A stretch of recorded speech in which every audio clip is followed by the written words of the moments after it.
let's see what's been stinking up the box office. Welcome to WatchMojo.com, and today we're counting down our picks for the top 10 terrible movies of 2018 so far. I want to give you some comforting advice, but I have no idea how this is gonna go. Before we begin, we publish new content every day, so be sure to subscribe to our channel and ring the bell to get notified about our latest videos. For this list, we're looking at the most objectively bad movies released in 2018 to date. To be clear, we're not talking about movies that disappointed by being less good than expected. We're looking for the absolute worst of the worst. Yeah, they even promised us a big surprise. And they did that when they said it, which I thought seemed a bit ominous. Like we weren't going to get a big surprise, or if we do, it's going to be something really unspeakably horrific. Number 10. Winchester.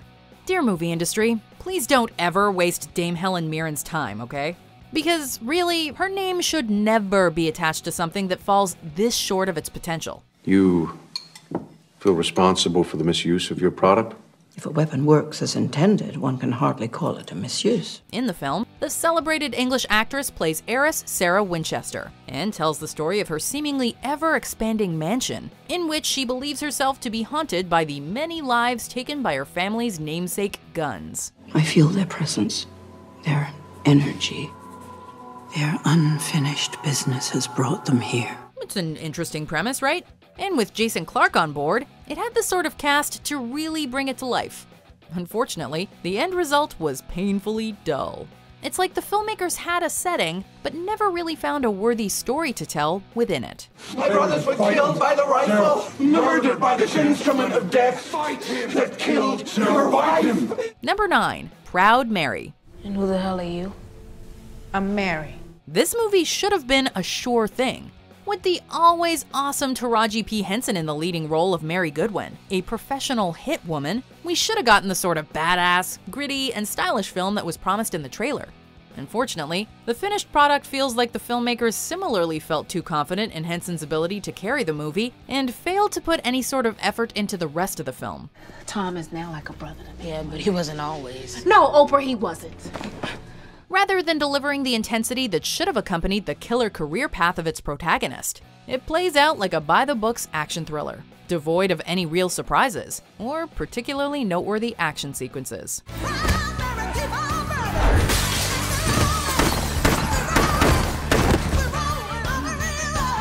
Number 8. I Feel Pretty. On paper, this really seemed like it was going to be both hilarious and empowering. Oh my god, you see this? Then it hit theaters and managed to miss the mark on both counts. Amy Schumer's natural comedic talents are utterly wasted with an unfunny script, while the potential message, beauty is within, gets lost under an accumulation of mean-spirited jokes and an unabashed endorsement of commercialism. So what are your goals exactly? To work here as a receptionist. It's almost as if the film didn't know what it wanted to be, or rather it knew what it wanted to be, but was afraid of alienating audiences by being too preachy about its message.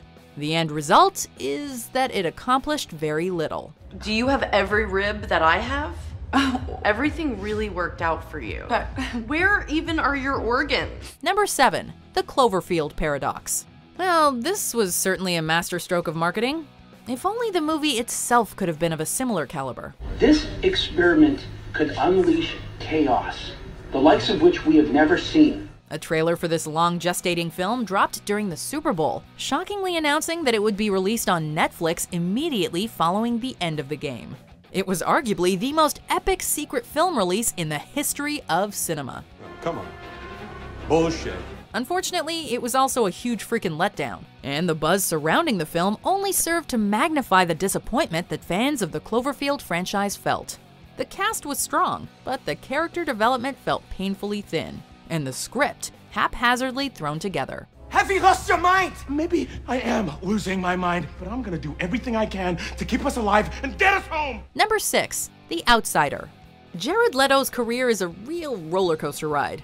From Dallas Buyers Club to Suicide Squad, from Blade Runner 2049 to this absurdly misguided Netflix original film. It seems that for every critically acclaimed movie, there's a critical flop to balance the scales. In all fairness to the actor though, Leto's performance isn't to blame for this film's failure. It was destined to flop. Though the fish-out-of-water storyline is indeed classic, the insertion of a white man into another culture doesn't work in the modern age. People are sick of indulging white savior narratives. You're all idiots. And unfortunately for everyone involved, Yakuza crime films have been done before, and done much, much better. I see you've got all your fingers. I guess I got lucky. Number 5. The 1517 to Paris. This movie honestly kind of felt doomed from the moment the cast was announced. A dramatic retelling of the true story of France's 2015 terrorist train attack. The film stars the actual heroes who intervened that day. It was a bold move on filmmaker Clint Eastwood's part, but sadly not one that paid off. Just because a group of people lived an experience does not mean they're equipped to recreate it within the framework of the cinematic medium. You Americans can't take credit every time evil is defeated. Yeah. Of course, the talent isn't solely to blame. The pacing feels very inconsistent, and the film's overall approach just sort of dull. My God is bigger than your statistics. So I don't really care what you have to say anymore. Number 4. Sherlock Gnomes. It doesn't really matter what the critics say. If a film does well enough at the box office, it's probably getting a sequel. Well, I think that it's the most beautiful garden in the world because you're standing in it. And so, despite mediocre reviews from critics and viewers alike, the forgettable Gnomeo and Juliet got a follow-up, and it's far worse than anyone could have foreseen. Considering the voice cast, which includes James McAvoy, Emily Blunt, Chiwetel Ejiofor, Mary J. Blige, and Johnny Depp, you might go into it expecting a baseline of quality, but you'd be wrong. The film is a mindless, unfunny, and painfully bland viewing experience. Not only does Sherlock Holmes deserve better, but so do garden gnomes. You see what I'm doing? See? Do you see? Number 3. Death Wish. Though mindless violence has always had a safe space to operate on the big screen in action flicks, the all-too-real gun violence currently coloring America's cultural and political landscape may have finally begun to affect the sort of cinematic stories we can enjoy. Forgive me for asking, but what is the process for all this? There must be a lot of paperwork, right? Oh. Don't even worry. A remake of a 1974 film of the same name. Eli Roth's Death Wish follows an aging white man played by Bruce Willis who takes justice into his own hands, viciously murdering criminals after his family is assaulted. It plays out like a sadistic revenge fantasy, lacks any sort of self-consciousness, and unfortunately doesn't offer emotional weight to help wash down all the excessive and culturally tone-deaf violence.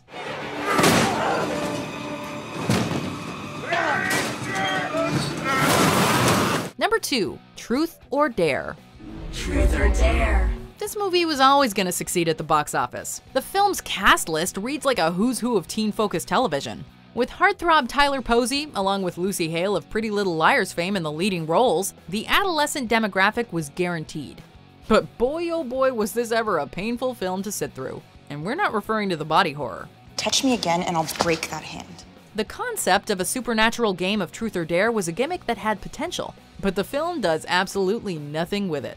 Instead, falling back on horror cliches at every turn and failing to deliver scares.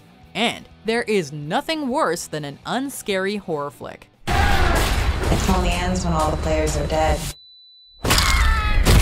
And your turn's next. Before we unveil our number 1 pick, here are some dishonorable mentions. You're just gonna make up for it next time. There's not gonna be a next time. You don't know that. I do. It's bulletproof, man. You're wasting your time. What if I say, open sesame? Number 1. 50 Shades Freed. First, we had to survive the lowbrow erotic cultural phenomenon that was the critically panned 50 Shades of Grey novel series. And then we were communally made to suffer when its time in the spotlight dragged out with film adaptations.